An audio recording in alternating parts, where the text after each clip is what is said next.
그 결과에 따라 한국당의 운명은 물론이고 정치 지형에도 상당한 영향을 주게 될 것이란 전망이 나오고 있죠. 이런 가운데 5.18 폄훼 논란을 둘러싸고 정치권에서는 치열한 공방이 계속해서 이어지고 있습니다. 당 지도부의 입장 직접 들어보죠. 김병준 자유한국당 비상대책위원장 파워 인터뷰에서 만나보겠습니다. 김 위원장님 안녕하세요. 예, 안녕하십니까. 네, 새 지도부를 선출하는 전당대회 이제 9일 앞으로 다가왔습니다. 전대를 앞둔 소회가 어떠세요? 사실은 끝까지 일이 많은 것 같습니다. 네, 그래서 이렇게 복잡다단하다든가 이런 생각을 잘 못하고 있습니다. 그냥 일복이 많아서 끝까지 일이 많구나 이렇게 생각하고 지금 하나하나 챙겨가고 있습니다. 예. 전대는 이제 보수 재건의 적임자를 선출하는 무대이기 때문에 거기에만 집중적으로 조명을 받아야 되는 상황인데 지금 말씀하셨듯이 시작부터 북미 정상회담하고 겹쳐서 한 번, 또 5.18 폄훼 논란으로 또 한 번. 이런 표현이 맞을지 모르겠습니다만 마치 찬물이 끼얹어진 듯한 느낌 있으시죠? 그래서 앞서 제가 이 끝까지 일이 많다라고 하는 게 이제 그런 일들입니다. 그래서 5.18 논란만 하더라도 사실 과거가 오늘의 발목을 잡고 또 미래의 발목을 잡는 것 같아서 참 안타깝습니다. 우리 과거가 아픈 과거가 있으니까 어쩔 수 없는 일이기도 한데 한편으로 보면 서로들 좀 다른 생각이 있다 하더라도 때를 가려가면서 좀 이야기를 하면 좋은데 그렇지 못한 것 같아서 그게 참 안타까웠습니다. 어쨌든 불거진 문제다 보니까 또 질문을 드리지 않을 수가 없는데요.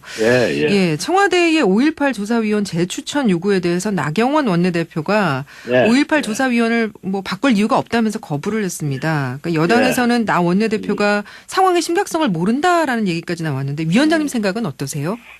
그건 어찌됐든 간에 이것은 사실은 당대표보다는 또 비대위원장보다는 이제 원내의 의원들과 그 원내대표가 중심이 돼서 이제 원내 의원들과 이제 그 의견을 나눠서 처리할 문제입니다. 그래서 제가 이야기 드리기는 못한데요. 그러나 어쨌든 그 시점도 꼭 지금 폄훼 논란이 일어나는 시점에서 그렇게 거부권을 행사하다 보니까 서로 이렇게 답답한 상황이 되는 것 같습니다. 여야 사당은 한국당이 5.18 진상조사위 추천권 포기해라 이런 입장이던데요. 포기가 되겠습니까? 대통령께서 정말 참 국회의 의견이나 국회의 의견을 받아가지고 한 것에 대해서 좀 더 존중을 해줬더라면 좋지 않았을까 하는 생각이 듭니다. 그리고 김진태, 김술래 의원에 대해서 징계 유예 결정 내린 부분은 논란이 상당하네요. 그런데 이거는 제가 좀 이야기를 좀 드려야 될 것 같아요. 지금 여당 특히 이야기가 이제 여당이 굉장히 강하게 비판을 하는데 우선 우리 당헌 당규가 있기 때문에 당헌 당규에 맞춰서 한 겁니다. 그런데 지난 비대위가 출범하고 난 다음에 지난 한 7개월 동안에 여당이 우리 당을 그렇게 세게 때리지는 못했어요. 통상적으로 보면은 야당을 비판을 위한 비판을 한다, 대안 없는 정당이다 비판을 많이 하는데 이번의 경우는 그러지도 못했어요. 왜냐하면 우리 당이 이제 아이노믹스다 뭐다 해서 대안들을 계속 내놓고 있고 도로 토론을 하자고 이제 막 덤비는 상황이니까 그런 것도 못했어요. 오히려 국가주의 비판부터 시작해가지고 소득주도 성장 또 그다음에 최근에 서영교 사건, 손혜원 사건 등으로 비판만 쭉 받아왔죠. 그러다 이번에 뭘 하나 잡았다고 생각을 하시는 것 같아요. 한편으로 그 기분을 이해할 만도 한데 또 그다음에 우리가 잘못한 부분이 분명히 있죠. 그런데 좀 도가 지나칩니다. 왜 도가 지나치다라고 이야기를 하는가 하면은 우리 당헌 당규에 따라서 하는데 그러면 우리 당헌 당규를 무시하라는 이야기는 그런 부분이 참 아쉽고요. 국민들은 어떻게 하든지 당헌 당규까지 다 이해를 하고 할 의무가 없습니다. 국민들은. 그래서 국민들은 우리를 따라할 때 얼마든지 질책하실 수 있는데 공당으로서 민주당이 자기들도 당헌 당규를 가진 입장에서 그렇게 이야기를 하면 안 되죠. 게다가 이때까지 손혜원 사건, 서영교 사건, 김경수 사건 등등 이런 일이 있을 때 민주당이 사과 한번 했습니까? 저는 비대위원장으로서 당의 대표 자격으로서 몇 번이나 지금 사과를 하고 있습니다. 국민들께. 예. 참 송구스럽기도 하고요. 예. 그런데 민주당은 도대체 무슨 일인지 사과 한번 하지 않고 오히려 손혜원 의원 것만 해도 원내대표가 고위무사처럼 기자 앞에 나서서 탈당하는 의원을 소개를 하고 김경수 것만 하더라도 사법부를 오히려 공격을 하고 있어요. 이런 정당이 우리가 당헌 당규를 지켜가면서 지금 징계를 하고 그다음에 징계도 예. 그게 결정을 안 한다가 아니라 유예를 한 것 아닙니까? 예. 그런데 이건 도가 지나칩니다. 정당으로서. 예. 국민은 얼마든지 그러실 수 있습니다. 그러나 그 여당이 그러면 안 됩니다. 그건 선수들끼리의 이야기거든요. 자기들도 당헌 당규가 있지 않습니까? 그 당헌 당규 내용이라는 게 이제 전대에 출마하면 징계를 유예할 수 있다. 뭐 이런 부분이 되는 거죠. 후보를 뭐 그런 거나 같습니다. 대통령 출마하고 나면은 그 대통령 후보를 사법 처리를 못 하거든요. 예. 왜냐하면 후보를 보호하는 차원에서 돼 있는데 그것이 당헌 당규가 불합리하다고 공격할 수는 있습니다. 그러나 당헌 당규를 무시하고 어떻게 하라는 이야기는 그건 공당으로서 이야기가 아니죠. 알겠습니다. 예. 그러면 만약에 이번에 김진태, 김술래 의원이 당선이 되면 이들에 대한 징계가 없었던 일이 되는 건 아니죠? 있을 수 없는 일입니다. 이 일과 직접 관련이 없는 비대위원장이 스스로 관리 책임을 물어서 징계위원회 해부를 했지 않습니까? 네네. 그리고 가벼운 조치이긴 하지만 주의 조치를 받았습니다. 예, 그러셨죠. 비대위원장이 이렇게 한 마당인데 그냥 넘어갈 수 있겠습니까? 그다음에 또 윤리위원회는 전부 그 비당원으로 구성되어 있는 독립체입니다. 그리고 국민을 보고 판단합니다. 또 이 지도부가 깊이 개입하지 않는 전통을 제가 세워놨고요. 또 윤리위원회 그 독립성을 해친다면은 당 전체에 문제가 생깁니다. 그래서 무슨 징계의 그 수위가 어느 정도 될지는 말씀드릴 수가 없습니다만 제가 어떻게 말씀드릴 수 있겠습니까? 그러나 이게 뭐 징계를 하지 않고 지나간다, 당선이 됐다고 그건 있을 수가 없습니다. 한국당 자체징계와는 별도로 오늘부터 국회 윤리위가 또 가동이 되죠. 오늘 첫 간사회의가 열리는데 여야 4당이 제출한 이들 의원에 대한 제명안을 논의하기 위한 건데 이런 움직임에 대한 입장은 어떠세요?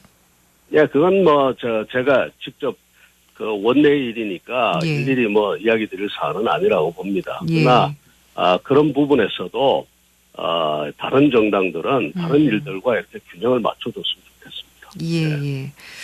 그러니까 서영교 의원이나 손혜원 의원 관련된 부분도 같이 논의가 돼야 된다는 말씀이에요. 우리가 잘못한 부분은 틀림없이 있죠. 그런 부분에 대해서 따지는 것은 당연하다고 봅니다. 그러나 전체적으로 다 균형을 맞춰야 안 되겠습니다.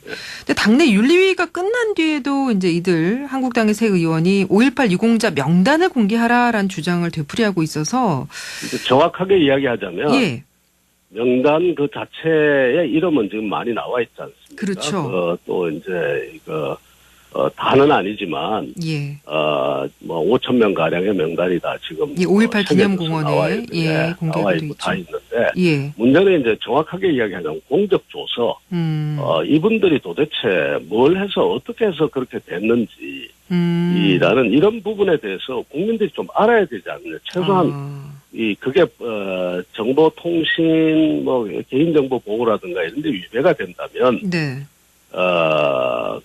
하다못해 국회에서 비공개를 전제로 국회의원들이라도 좀 따져볼 수 있어야 되는 것 아니냐. 이런 주장입니다. 그냥 명단 그 자체보다는. 알겠습니다. 그리고 다시 전대 얘기를 해보면 이번 전대의 가장 큰 특징 중에 하나가 이른바 이제 태극기 부대라고 불리우는 극우 세력이 대거 유입된 부분이 아닌가 싶은데 합동연설회에서도 황교안 오세훈 후보에 대해서는 야유가 쏟아지고 있고 김진태 후보에 대해서 환호하는 목소리가 노골적으로 지금 나오고 있어서 또 당 지도부의 통제마저도 잘 따르지 않는 그런 상황. 전에는 이런 일이 없었잖아요. 지도부보다는 이제 선거관리위원회에 이제 통제 저도 야유를 받고 했습니다. 그러셨죠. 저도 야유를 받고 이번에 이제 특히 5.18 관련 사건 관련 5.18 논란 관련해서 저도 야유를 받고 했는데. 이게 크게 걱정할 바는 아니라고 봅니다. 지금 우경하가 일부 있는 것은 우경하라라고 원래 우파 정당이지만 지나친 우경화를 이야기를 하는 거죠. 예. 근데 그것은 하나 이제 최근에 와서 문재인 정부의 좌편향이 심하다 보니까 반사적으로 나타나는 것도 있고, 또 한편으로 보면 전당대회라든가 이런 데 있어서 그런 성향의 당원들이 상대적으로 적극성을 띠고 있습니다. 그러다 보니까 이제 그런데 당 전체는 전혀 걱정할 바가 없다. 대단히 자유시장 경제와 자유민주주의를 존중하는 그런 합리적인 정신 위에서 지금 움직여지고 있습니다. 그래서 전당대회가 지나가면 또다시 이제 합리적인 그런 판단을 하는 정당으로 그대로 발전해 나갈 겁니다. 다시 큰 본래의 모습을 걱정을 안 하고 것이다. 있습니다. 알겠습니다. 예. 그리고 이번 당대표 선거에 관심이 모아지는 이유 중에 또 하나가 누가 당권을 잡느냐에 따라서 보수의 정계 개편 그림이 달라질 것이다라는 전망이 나오고 있기 때문이 아닌가 싶은데요. 위원장님 보시기에 실제로 전대 결과에 따라서 한국당이나 바른미래당 의원들의 이합 집산 이루어지게 될까요? 어떻게 전망하고 계십니까? 저는 이 대표가 누가 되느냐에 따라서 그렇게 달라질 게 없다고 봅니다.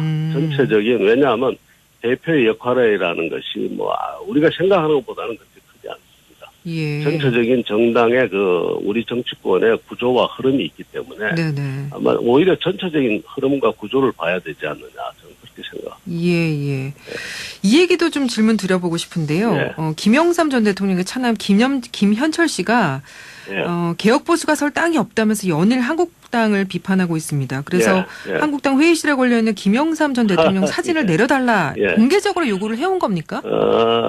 아닙니다. 저는 언론에서 봤는데 저는 그렇게 생각합니다. 그거는 우리가 모신 것은 김현철 선생의 아버님을 모신 게 아니고요.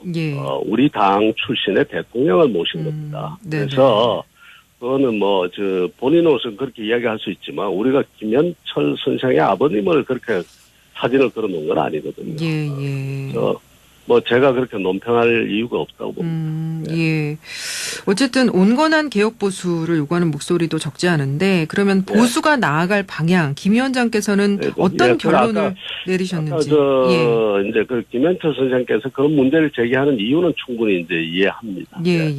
방금 또 뭐라고 말씀하셨죠? 온건한 개혁 보수 김현철 씨를 비롯해서 온건한 개혁 보수를 요구하는 목소리가 적지 않은데요. 이 보수가 나아가야 할 방향 김 위원장께서는 어떻게 결론 내리셨는지 궁금하다는 질문을 드렸습니다.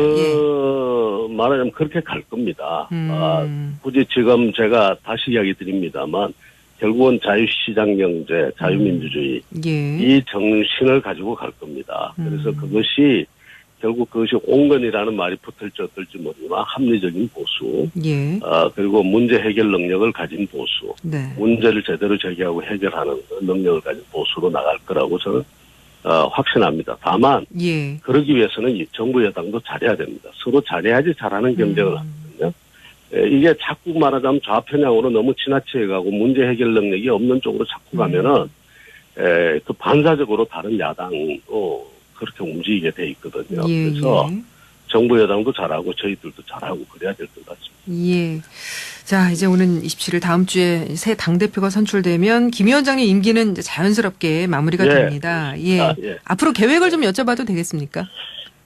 평생 이제 무엇이 되겠다고 생각한 적은 없습니다. 지금도 마찬가지고요. 근데 나라가 이대로 가서는 안 된다. 당이 이대로 가서는 안 된다는 생각이 굉장히 강합니다. 그래서 우선 여행도 좀 하고 몸도 좀 돌보고 그리고 난 다음에 이제 제가 뭘 할 수 있는지 돌아보려고 하는데요. 특히 이제 문재인 정부의 국가주의적 경향을 고발하고 또 이제 아이노믹스 같은 이 대안을 제시했던 것처럼 우리 사회, 우리 정치, 우리 경제 이런 데 대한 큰 담론을 좀 제기했으면 좋겠고 이런 담론을 현실적으로 구체화할 수 있는 방법 또 실현시킬 수 있는 방법들이 뭔지 좀 큰 고민을 하겠습니다. 알겠습니다. 그동안 여러 우여곡절을 겪으셨지만 그래도 그동안 고생 많으셨다는 말씀 좀 미리 앞당겨서 드리겠습니다. 감사합니다. 인터뷰 고맙습니다. 감사합니다. 지금까지 김병준 자유한국당 비상대책위원장이었습니다.